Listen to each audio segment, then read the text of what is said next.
तो जनता जानना चाहेगी सर कि कैसे ये थॉट आया कि अब मैं अपना चैनल शुरू करूंगा एक इतनी बड़ी नेशनल मीडिया को। सबसे बड़ा भ्रष्टाचार। भ्रष्टाचार इतना ज़्यादा है कि अब किसी के सामने जाकर न्याय मांगने की कोशिश करिए, आपको न्याय नहीं मिलता। पैसा है तो न्याय है। अब कैसा न्याय? जब पैसा लग ही रहा है तो कैसा न्याय? वो आप समझिए।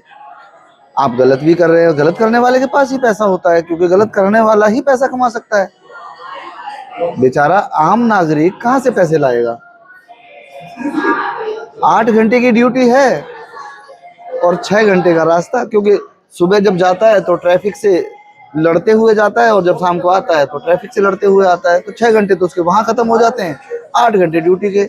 अब उसके बाद बेचारा वो सोए या बच्चों की सुने या फिर दुनिया को देखे, तो उसके पास कोई और चारा। स्मिता सिंह, हाँ, उन्हें बोलो news channel GNN news agency से स्मिता जी आई। शी नोज मी, उन्होंने मुझे बुलाया भी था पर आई डोंट हैव समहाउ उनका नंबर मुझसे डिलीट हो गया। स्मिता उन्हें बोला न्यूज चैनल वाली मैडम आई है या जो भी आप बोले। Thank you. तो यहाँ पर एक बात और आ जाती है। अभी मैं आपको बता दूं कि हम वेलकम होटल में हैं। यहाँ की जो ऑनर हैं उनके पास हमें जाना है, उसी बारे में बात चल रही थी। अभी हमारी बहन उनसे उनके बारे में बात कर रही थी, तो इसलिए थोड़ा सा ब्रेक रहा। तो मैं आपको बता दूं कि देश में भ्रष्टाचार बहुत ज़्यादा। आज का ये ब्लॉग रोजी जी के बारे में नहीं है, आज का ब्लॉग बस हम ये ब्लॉग शुरू क्यों कर रहे हैं इसके बारे में। जी। और यहाँ सबसे बड़ी बात भी आ जाती है, जैसे अभी आपने नहीं, कहा पर कि कैसे हम फिर भी टॉपिक से भटक रहे हैं। मैं ये चाहती हूँ वो सोच क्या थी जो आपको नेशनल चैनल से लोकल नेटवर्क तक ले आई। नेशनल चैनल की सबसे बड़ी सोच ये रही थी कि नेशनल चैनल में हम जाते थे, पूरी खबर करते थे। अब उनको क्या चाहिए? बड़े नेताओं का, बड़े अधिकारियों का इंटरव्यू चाहिए, अच्छी खबरें चाहिए। उन्हें टीआरपी से मतलब है, उनको मतलब नहीं है आपकी छोटी गलियों से, आपकी सड़कों से, आपके सीवर से, आपके यहाँ रोड पर ट्रैफिक लगता है, इन सब चीज़ों से मतलब नहीं है। क्योंकि बहुत सारी खबरें चलती नहीं थी, जिससे मेरा दिल बहुत उदास होता था। लोग जो मिलते थे, जिन लोगों को मुझसे बड़ी उम्मीदें थी, उन लोगों का काम नहीं हो पाता था, तो वो लोग मुझे पूछते थे, तो मुझे बहुत शर्मिंदगी महसूस होती थी। मतलब जिसके चलते कहीं ना कहीं आपको ये लग रहा था कि जिस काम के लिए आपने ये पढ़ाई की, आपको नियुक्त किया गया है, कहीं ना कहीं लोगों की समस्याओं का समाधान जो है आप वो नहीं कर पा रहे थे। तो अब जब आप ये लोकल मीडिया का इनिशिएटिव आपने लिया, आपका एक अखबार है स्वच्छ खबर और न्यूज चैनल है आपका, क्या आपने तब महसूस किया कि कुछ बदलाव आप समाज में ला पाए हैं? हाँ, मुझे काफी हद तक बदलाव महसूस हुआ। मैं आपको बता दूं कि स्वच्छ खबर समाचार पत्र हमने रजिस्टर्ड कराया आरएनआई से, और साथ ही हमने यूट्यूब पर सन 2015 से अपना चैनल यूट्यूब पर भी है, सोशल मीडिया पर है।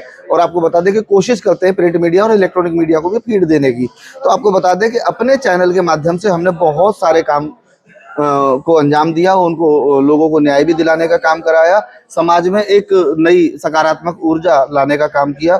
लेकिन अब यहाँ शब्द आ जाता है, बड़ा पछतावा होता है कि जब सरकार और सरकार के अधिकारी आंखें बंद कर लें, कान बंद कर लें। गांधी जी के 3 बंदर आपने सुने होंगे, बुरा मत सुनो, बुरा मत देखो और बुरा मत बोलो। लेकिन पहले ये जमाने में कहा जाता था, लेकिन आज के जमाने में ये पलट है। अब जो कुछ हो रहा है, नहीं, हम इस पे भी आएंगे, इस लंबी बातों पे भी आएंगे, पर क्योंकि आज का टॉपिक हमारा न्यूज चैनल को चलाने से लेके है, तो हम इस पे ही बात करते हैं कि काफी खबरें देखी हैं हमने आपको करते हुए कि आप नशा मुक्ति पे काम करते हैं, आप पुलिस को क्रिटिसाइज करते हैं कि वो अपना काम नहीं कर रहे। आपके चैनल पे खबरें देखी जाती हैं कि कैसे प्रशासनिक अधिकारी जो है वो कच्ची कॉलोनियां काट रहे हैं, घूस खा रहे हैं। भ्रष्टाचार के खिलाफ हमने आपकी कई खबरें देखी हैं, हमने ट्रैफिक जाम को लेके आपकी कई खबरें देखी हैं, हमने काफी चीजों को लेके आपकी कई खबरें देखी हैं। इन सब खबरों को करने में और चैनल को चलाने में क्या खर्चा आ जाता है, और क्या यूट्यूब से अब आपको पैसा मिल रहा है, या कैसे मैनेज करते हैं आप अपना स्टाफ, अपनी चीजें, इसके बारे में मैं आपको बता दूं, जिस तरह आप अपने जीवन में कुछ सिद्धांत बनाते हैं, आप तपस्या में लीन होते हैं, आप भगवान की पूजा करते हैं, तो आपने प्रण लिया है कि आप साल में 2 जागरण कराएंगे, 2 भंडारे कराएंगे। आपने प्रण लिया है कि आप सुबह शाम पूजा अर्चना करके दान करेंगे लोगों को। तो ऐसा ही मेरा भी कोई संकल्प है, मैं आपको बता दूं। उसी संकल्प के चलते हुए मैंने अपने जीवन में जो भी कमाया, क्योंकि मैं आपको बता दूं छोटा सा मेरा बिजनेस है RO system, reverse osmosis system का। वहां से जो मेरे पास अर्न होता है उससे मैं अपना परिवार चलाता हूँ, और बाकी जो पैसा बचता है वो समाज कल्याण में लगाता हूँ, इस चैनल के माध्यम से, न्यूज़पेपर के माध्यम से। और उसके माध्यम से जब लोगों को कुछ न्याय मिलता है या उनको सही रास्ता देखने को मिलता है तो मेरे दिल को बहुत सुकून मिलता है। तो मेरा जो दिल है वो मानवता के लिए मरता है। और मतलब अगर अभी की हम बात करें तो YouTube से जनरली आपको कोई पैसा नहीं आ रहा, ना कोई और कोई अर्निंग, एडवर्टाइजमेंट है, आप खुद से ये सारी चीजें जो है इनिशिएट कर रहे हैं। हम आपको बता दें, GNN news agency, goodwill news network है, और गुडविल आरओ एक कंपनी है जिसके आरओ आप खरीद सकते हैं और इनके चैनल को सहयोग कर सकते हैं। पानी, स्वच्छ पानी पिलाने का भी काम जो है आप करते हैं। ओमपल जी, अब हम आते हैं जिस बारे में आप बात कर रहे थे, क्योंकि जब हम एक नेशनल मीडिया में काम करते हैं तो हमारी पावर्स ज्यादा होती हैं, हमारे कनेक्शंस हाई एंड होते हैं। अब हम किसी भी बात के लिए कमिश्नर को फोन कर सकते हैं क्योंकि हम PHQ में ही बैठे हैं। हम किसी भी मामले को लेके, अगर वो MCD का मामला हो तो हम सिविक सेंटर में जाके किसी प्रोग्राम में MCD के कमिश्नर से बात कर सकते हैं। पर जब आप लोकल लेवल पे काम करते हैं, मान लीजिए हम नजफगढ़ MCD की बात करते हैं, या द्वारका डिस्ट्रिक्ट के DCP की बात करते हैं, या यहाँ की सांसद कमलजीत शेरावत के बारे में बात करते हैं, विधायकों के बारे में, क्या रूट रहता है काम करने का, और क्या आप लोग काम कर पाते हैं? जैसे आप जैसे आजकल की बात ले लें, हम हाल फिलहाल की बात ले लें कि हम आए दिन अलग अलग न्यूज चैनल्स पे देख रहे हैं, आपके चैनल के माध्यम से भी हम देख रहे हैं कि कैसे सीवर जो है वो भरे हुए हैं, काला पानी की सजा जो है वो इलाके के पश्चिमी लोकसभा के लोगों को दे दी गई है। मैं चाहूंगा आप मेरी थोड़ी सी बात सुने, जी जी और बिल्कुल, चाहूंगा कि जनता भी ध्यान दे। मेरे आंखों देखी एक मसला मुझे याद आ गया, मैं वहां से शुरू करना चाहूंगा। जी बिल्कुल बिल्कुल। नजफगढ़ थाने का एक मसला है, और किसी कंप्लेन में मैं वहां गया हुआ था, कंप्लेन के माध्यम से पुलिस के सामने अपनी गुहार लगाने। और मैंने वहां देखा कि एक वहां पास में एक दिचाऊ रोड है, उसके एक घटना थी कि एक चोर को एक बंदे ने पकड़ लिया जिसके यहाँ वो चोरी कर रहा था। अब वो चोरी करता हुआ चोर पकड़ा गया, उसे पकड़वा दिया पुलिस को उसने। तो भाई जाहिर सी बात है, उसे अपने ऊपर गर्व था, खुशी थी उसे कि उसने चोर पकड़वाया है। तो बड़े ही खुशी में वो थाने में आ गया। तो उसने जब पुलिस वालों से बात की तो पुलिस वालों ने उससे पूछा, चोर बैठा हुआ है? तो पुलिस वाले ने उससे पूछा कि हाँ भाई, कैसे पकड़ा इसको, क्या लाए? तो उसने कहा, जी ये कबाड़ा चोरी कर रहा था। तो वहीं एक और पुलिस वाले बैठे थे, वो कहते, कबाड़ा था या मोटर भी थी, वेल्डिंग मशीन? तो कहता, हाँ जी वेल्डिंग मशीन थी। कह रहा, पहले तो उसे लाके जमा कर यहाँ। पुलिस वाले ने कहा कि पहले तो उसे लाके जमा कर यहाँ, और दूसरा, तूने किस अधिकार से इसको पीट दिया? तेरे को पता है इसकी हड्डी टूट गई होती तो? जैसे ही उसने ये कहा वैसे ही पेट पकड़कर चोर रोने लगा जोर जोर से। मैं वहां भौचक्का हो गया ये देखकर कि ये कैसा कमाल है। तो कहने का मेरा मतलब ये है कि पुलिस प्रशासन किस तरीके से किसके साथ क्या न्याय का काम करती है, ये मैंने आपको बताया है। अब आ जाते हैं हम सीवर पर, जहां सड़कों की बात करते हैं। तो हम मटियाला विधानसभा हमारा लगता है, हम आपको बता दें कि, और नगरी सकरावती मेरा वार्ड है, राणा जी इनके लिए मैं रहता हूँ। मैं चाहूंगी आप उत्तम नगर और आसपास के इलाकों की भी बात करें, आप पूरे पश्चिमी लोकसभा की बात करें, पूरे पश्चिमी लोकसभा की मैं बात करता हूँ। जी मैं बिल्कुल वहीं आ रहा हूँ। हमारे यहाँ कम से कम 100 से अधिक तो कॉलोनियाँ नई कट चुकी हैं, आपको बताएं। बहुत बड़ी बड़ी जमीन अब प्लॉट में तब्दील हो चुकी है, जिसकी गुहार हमने यहाँ की माननीय सांसद श्रीमती कमलजीत शेरावत जी से भी की, लगाई, और उनको एप्लीकेशन भी भेजी, लेकिन कोई जवाब नहीं आया। अभी उड़ते उड़ते खबर सुनने में आई थी कि 100 करोड़ से पार पहुंच गए सांसद तक।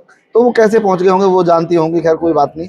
मैं अब आपको बता दूं कि कॉलोनियों का, अवैध कॉलोनियों का काटने का सिस्टम इतनी तेजी से होता है कि रोड रातों रात बन जाते हैं, प्राइवेट सीवर डल जाते हैं, और लोगों को मकान प्लॉट खरीदने के लिए बहुत बहुत लुभावने हमारा एक ऑफर दिए सवाल है जाते यहाँ हैं। ओमपाल जी, कि क्या ये रातों रात रोड बनना और सीवर डलना ये चाइना की वो टेक्नोलॉजी है जिसमें वो 10 फ्लोर के घर खड़े कर देते हैं, या ये कोई भ्रष्टाचार है? इसमें हम कंफ्यूज हो रहे हैं।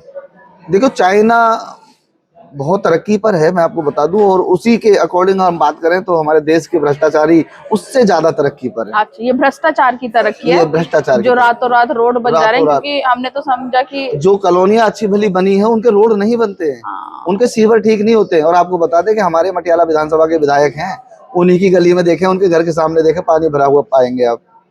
और साथ ही आपको बता दें कि आसपास के क्षेत्रों में बहुत ज्यादा पानी भरा होता है। और जहां हमारे राणा जी के लिए ककरौला की बात करें तो सीवर के ढक्कन खुले हुए हैं, पानी बाहर निकल रहा है रोडों से। सोचिए कितनी बीमारियां फैलती हैं, लेकिन उनको कुछ नहीं दिखाई देता है। जो उनको बस हॉस्पिटलों में लंबी लंबी कतारें हैं डेंगू डेंगी और मलेरिया के पेशेंट्स की। अब लंबी कतारें तो वी आर वेटिंग फॉर रोजी आंटी। लंबी कतारें तो होंगी ही। उन्होंने किया किसी ने? नहीं मैम, हमने चेक कर लिया, नंबर नहीं अवेलेबल होता। तो मैं उनसे कैसे मिल सकती हूँ? मैम बेसिकली हमारे पास नंबर या तो दोस्तों मैं बता दूं, मैं दर्शकों को बस यही कहना चाहूंगा कि आसपास की 4-5 विधानसभा हैं, नजफगढ़ का जल भराव, मटियाला में पानी भराव, जल भराव, विकासपुरी का भी यही हाल है, सारे रोड टूटे हुए, सारी गलियां टूटी हुई हैं। भ्रष्टाचार की नींव रखी जा रही है, जहां जगह खाली है वहां प्लॉट काटे जा रहे हैं। हम ये कहते हैं कि अब अधिकारी और नेता तो नहीं जागेंगे, पर जनता आप जाग जाइए, आंखें खोलिए, क्योंकि आप चाहेंगे तो खुद अपने साथ न्याय कर सकते हैं। इससे ज़्यादा मैं कुछ कह नहीं सकता, कोशिश ही हमें कर सकता हूँ, और वो हम कर रहे हैं बराबर। बहन, तो आज का ये अंक हम यहीं समाप्त करते हैं ओमपाल जी, ये व्लॉगिंग हम यहीं समाप्त करते हैं आज की। और दर्शकों, जब आपके घर के बाहर नालियां भरी हुई हो, जब आपके बच्चे बीमार हो रहे हो डेंगू मलेरिया से या और कुछ भी हो रहा हो, तो आप आज तक वाले नहीं आएंगे आपके पास, उन्हें कोई परेशानी नहीं होगी। जी न्यूज़ वाले नहीं आएंगे आपके पास, आपकी जो लोकल मीडिया है यही आपका सहारा है, यही आपकी बात सुनेंगे। पुलिस वाले आपको परेशान कर रहे हैं तो भी कोई नहीं आएगा। तो हमारी आपसे ये रिक्वेस्ट है जनता की, कहीं ना कहीं आपका भी ये फर्ज बनता है कि अपने इलाके की लोकल मीडिया को सपोर्ट करें, चाहे वो फाइनेंशियली हो, उनका चैनल ज्वाइन करके, बहुत ज़्यादा पैसे नहीं लगते, या सब्सक्राइब करके व्यूअरशिप बढ़ाएं उनकी, जैसे भी करें। क्या मानना है और आपका? अपनी समस्याओं को बता के बिल्कुल। तो बहुत बहुत धन्यवाद, और आज के लिए हम साइन ऑफ कर रहे हैं वेलकम होटल से। बहुत अच्छा एम्बियंस है आपके आसपास, कभी आए यहाँ खाना वाना खाएं। आज के लिए bye bye, see you. Bye.